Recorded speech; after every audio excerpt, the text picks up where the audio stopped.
أطعمهم من جوع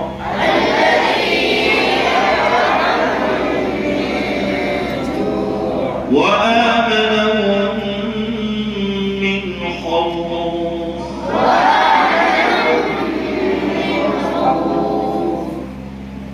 الحمد لله رب العالمين، والصلاة والسلام على سيد الأنبياء والمرسلين